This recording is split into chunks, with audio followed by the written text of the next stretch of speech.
Hello, Video Game Growing Pains here. I know I promised to talk about Final Fantasy VII this time.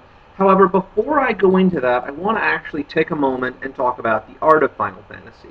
Because we're about to enter a big change here. You see, Final Fantasy 1 through 6 had a very specific art style that was thanks to the illustrator Yoshitaka Amano. Now, let me talk a little bit about Amano. Amano is probably most well known outside of Final Fantasy for his drawings of the Vampire Hunter D novels in Japan. His work is best described as very dreamlike, very ethereal. The characters look like they're out of a fantasy or science fiction story. They look otherworldly. You can still recognize them as humans, but the unusual coloring, the strange landscapes and designs of creatures and people gives it a distinct otherworldly feel, almost like a dream. And I think this fit very well for Final Fantasy. Originally, he was going to try and create the art in the pixel style, the 8-bit style, but Square was actually rather unsatisfied with that. So they said, Mr. Romano, please create the art how you would like it to be, and we will try and translate it as best as we can. And so that's one of the reasons monster designs and character designs were so different from what you might expect in the early Final Fantasies. Yoshitaka Amano's dreamlike art style, using both modern and classical techniques, was very it was very innovative at the time because no one else was using it. We had stock art style for the most part. Or, something that was very familiar, such as Dragon Quest Akira Toriyama. A lot of people had seen it. Now, this gave Final Fantasy a very unique aesthetic for the first 6 games. It was something very special, I should say. We didn't have all of the paintings from Amano translate perfectly. For example, Bart in Final Fantasy V originally had white hair, and Faris was blonde. These things changed because Mr. Amano's art style was, as I said, very otherworldly.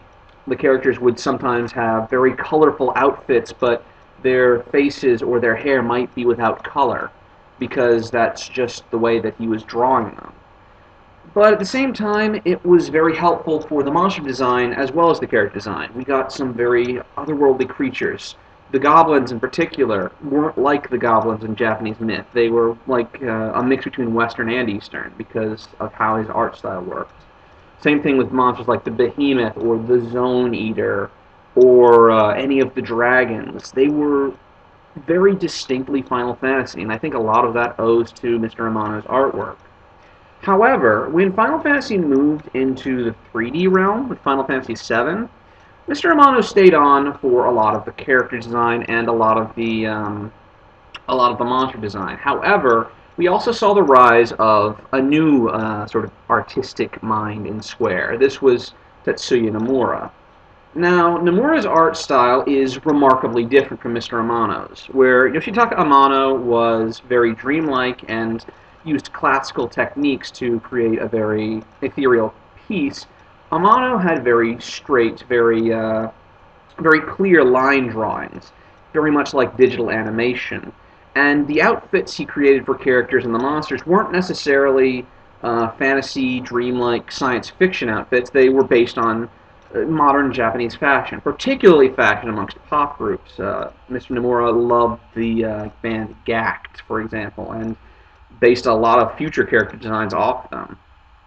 So here we had two very different art styles, not necessarily clashing, but trying to each find their own identity within the Final Fantasy series. And eventually Mr. Nomura won out because Mr. Amano went on to other projects. He stayed on at times to help with some of the games because his artwork can be seen all the way up to Final Fantasy X. But after Final Fantasy VI, Mr. Nomura stepped in and his art style became very dominant. And unfortunately, this led to a lot of complaints by fans of the later games. We had a lot of over-design with the characters. Like I said, Mr. Amano's designs were very ethereal and otherworldly, but they were, at the same time, they were very simplistic. You might have a jacket that was very colorful and full of designs, but it was still a jacket. With Mr. Nomura's artwork, you have a jacket that's covered in belts, or the giant shoes that have buckles all over them, or, you know, a gigantic sword. I mean, I love Cloud Stripe's Buster Sword, but that thing is ridiculous. It was very much based on sort of modern fashion trends, and that took a little bit away from the fantasy aesthetic. It did go a long way to making characters distinct and recognizable, and in many times iconic. However, it also drastically changed the way the games looked.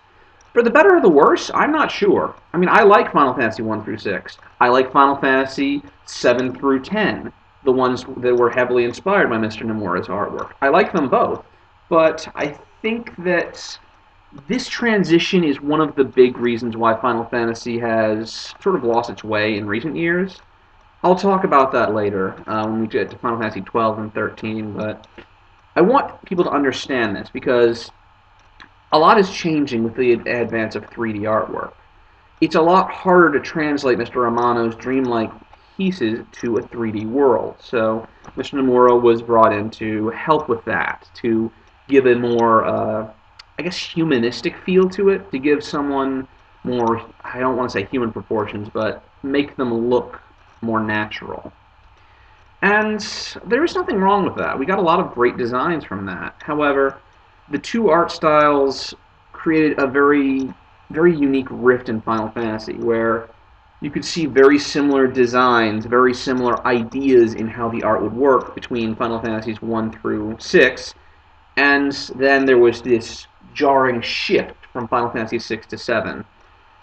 Mr. Amano did come back for a lot of art designs with Final Fantasy IX. However, Mr. Nomura still remains pretty much the predominant art purveyor of Square. And to this day, as of 2014, he is still perhaps the last great big name behind Final Fantasy after everyone else has moved on. So, it's important to recognize these different art styles because it's important for the games and how they are purveyed, how they are perceived.